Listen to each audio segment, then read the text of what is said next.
السلام علیکم ورحمۃ اللہ وبرکاتہ۔ الحمد للہ وکفى وسلام علی عباده الذین اصطفى، اما بعد فاعوذ باللہ من الشیطان الرجیم، بسم اللہ الرحمن الرحیم۔ ان الذين قالوا ربنا الله ثم استقاموا تتنزل عليهم الملائكة الا تخافوا ولا تحزنوا وابشروا بالجنة التي كنتم توعدون، صدق الله العظيم۔ وقال النبي صلى الله عليه وسلم: احب الاعمال الى الله ادومها وان قل، او كما قال عليه الصلاة والسلام۔ محترم اساتذہ کرام اور میرے اہم مکتب ساتھیوں، آج میری تقریر کا موضوع ہے استقامت کی حقیقت۔ سامعین گرامی، میں نے آپ حضرات کے سامنے جو آیت تلاوت کی ہے، اس میں لفظ استقامت کو استعمال کیا گیا ہے۔ لغت میں استقامت کا معنی سیدھے کھڑے ہونے اور مستقیم ہونے کے آتے ہیں۔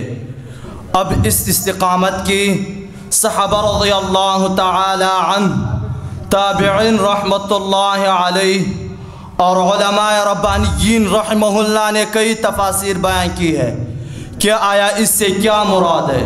حضرت ابو بکر صدیق رضی اللہ تعالی عنہ سے دریافت کیا گیا کہ استقامت کا کیا معنی ہے، تو آپ رضی اللہ تعالی عنہ نے فرمایا استقامت کا معنی ہے توحید باری تعالی۔ حضرت عمر رضی اللہ تعالی عنہ فرماتے ہیں استقامت کا معنی یہ ہے اللہ کے اوامر و نواہی پر عمل کرے اور لمڑی کی طرح ادھر ادھر نہ پھرے۔ حضرت عثمان رضی اللہ تعالی عنہ فرماتے ہیں حضرت عثمان رضی اللہ تعالی عنہ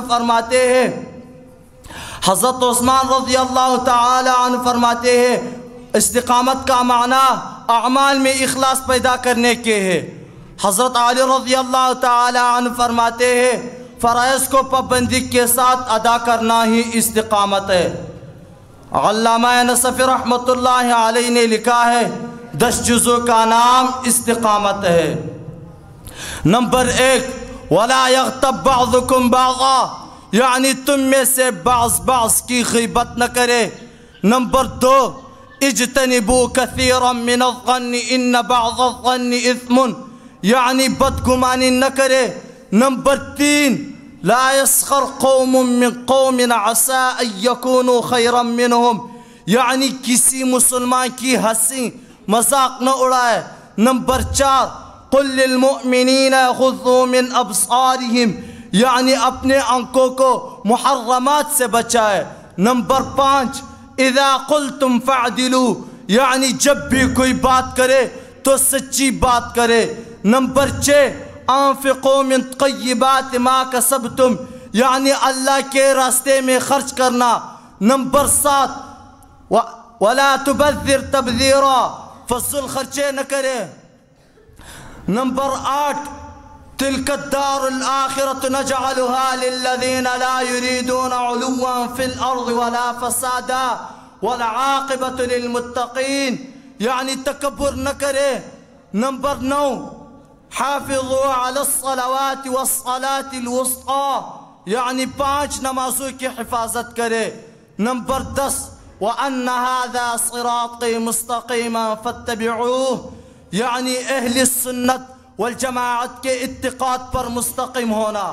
چنانچہ یہ 10 صفات جن لوگوں میں پائی جائے گی وہی لوگ ثم استقاموا کے مصداق ہوں گے، اور ایسے ہی لوگوں پر اللہ کی رحمتیں، نعمتیں، برکتیں نازل ہونے کا وعدہ ہے۔